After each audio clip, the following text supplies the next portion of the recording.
Before he became Sunan Kalijaga, one of the revered 9 saints of Java, his story was one of rebellion and transformation.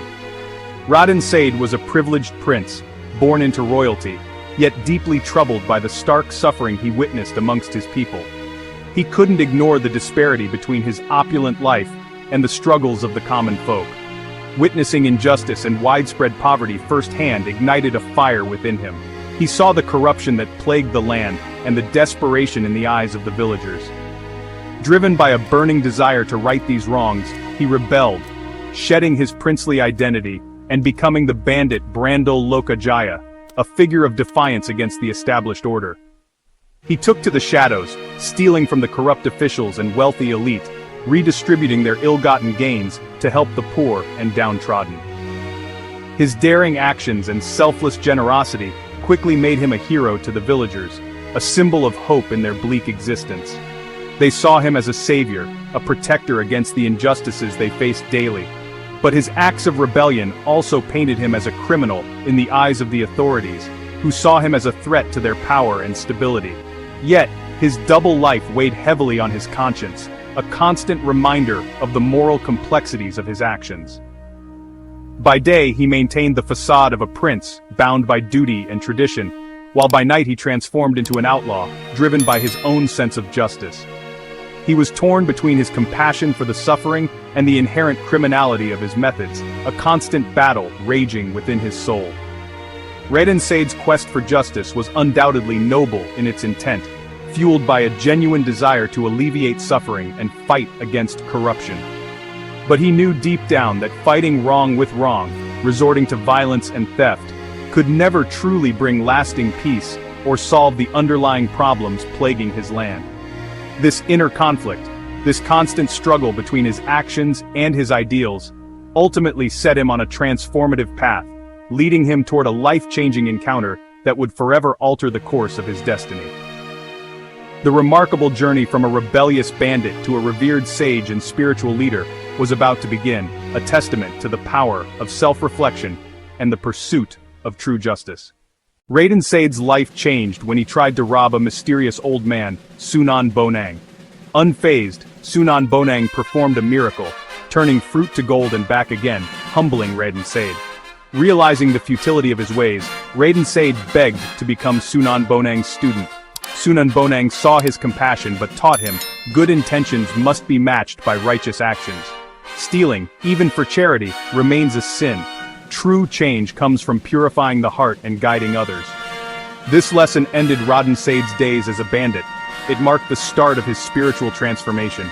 The real journey had just begun. To truly assess Raden Said's inner strength and unwavering resolve, Sunan Bonang, with his profound wisdom, presented him with a seemingly simple task: to guard a staff planted firmly by the riverbank. He was instructed to remain there, unmoving, unwavering, until Sunan Bonang's eventual return. A test of patience and faith unlike any other. Without hesitation, Raden Said obeyed, accepting the challenge with a humble heart. He began his vigil, enduring years of profound solitude, a testament to his dedication. He faced the relentless elements of weather and the persistent trials of nature, which sought to reclaim him.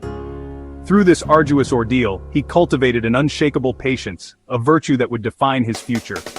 He embraced humility, shedding all ego and pride, and he owned his spiritual discipline, forging an unbreakable connection with the divine. Gradually, the distractions of the world faded into the background, losing their grip on his consciousness. In its place, his spirit awakened, illuminated by newfound understanding. After 3 long years had passed, marked by the changing seasons, Sunan Bonang finally returned to the riverbank. He was astonished to find Raden Said utterly transformed, a testament to the power of unwavering faith. He was steadfast in his devotion and radiating enlightenment. Through his trials, he had shed his old, imperfect self, and was reborn into a higher state of being. As a reward for his unwavering devotion and spiritual fortitude, he was bestowed with a new name, a title of great significance: Kalijaga, meaning the guardian of the river, a symbol of his unwavering commitment. This new name marked not just a change, but his spiritual rebirth, the culmination of his arduous journey. He was now ready to serve as a spiritual guide, a beacon of hope for others. His true mission, the purpose for which he was destined, was now about to unfold before him. Sunan Kalijaga, a revered figure in Javanese history, stands as a testament to the power of cultural integration. He was one of the Wali Songo, the 9 saints credited with spreading Islam in Java. He understood that the most effective way to spread Islam wasn't through force or coercion, but through understanding and embracing the existing cultural landscape. He masterfully blended Islamic teachings with the rich tapestry of Javanese culture, under creating a unique and harmonious religious expression.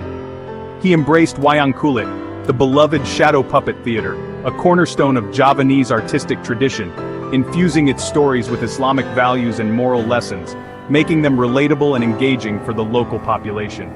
He created the Punakawan, wise, humorous characters, who became integral to the Wayang narratives. These figures taught faith through laughter and parables, making complex religious concepts accessible and entertaining. Kalijaga also composed songs and poems, like Ilir Ilir, a song that remains popular to this day, using art to inspire spiritual awakening and connect with the divine. He used gamelan music to draw crowds, attracting people with its enchanting melodies, delivering gentle sermons and insightful teachings between melodies, creating a welcoming and engaging atmosphere. His approach made Islam accessible to all, regardless of their background or social status, enriching, not erasing, local traditions, fostering a sense of continuity and cultural pride. Kalijaga's wisdom built bridges, not walls, between different communities and belief systems, uniting people through shared culture and a common understanding of faith. His methods won hearts and minds, from villagers in remote areas to kings in their opulent palaces. He proved that faith and tradition could not only coexist but also thrive together in harmony. His legacy of tolerance, creativity and cultural sensitivity endures to this day, inspiring generations. Sunan Kalijaga's influence shaped Indonesia's unique, inclusive Islam Nusantara. His life teaches that redemption is possible and that patience and creativity can change the world. His vigil by the river symbolizes perseverance and inner strength. By preaching through art, he showed the power of empathy and understanding. Kalijaga's legacy is alive in Wayang, gamelan, and the hearts of millions. His tomb remains a place of pilgrimage and inspiration. He is remembered as a spiritual guide and cultural icon. Sunan Kalijaga's story is a timeless call for harmony,